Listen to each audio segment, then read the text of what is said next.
Powerful earthquake strikes Morocco, killing more than 1,000 and damaging historical Marrakech, one of the great grand historical mosques located in Morocco. So it has been confirmed that more than 1,000 people have been killed after the deadliest earthquake indicates that struck central Morocco, with rescuers digging through the Rabi and the remote mountainous areas to find all the victims and the survivors who got affected in this catastrophe.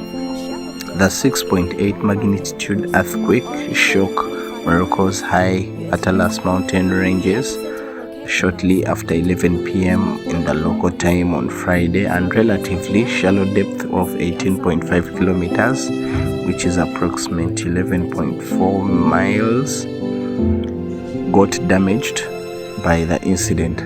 So according to the United States Geological Survey said that with the epicenter located about 72 kilometers southwest of Marrakech, a city of 840,000 people and a popular tourist destination, it got affected, having incident occurred.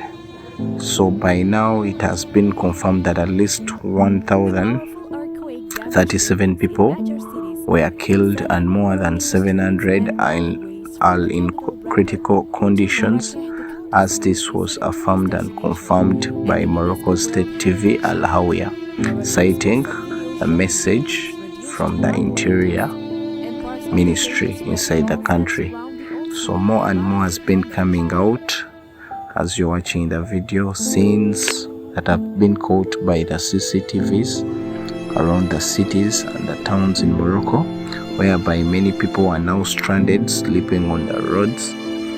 Many have become homeless, and this has been just a critical emergency that came from no any alerts from maybe the weather forecast center.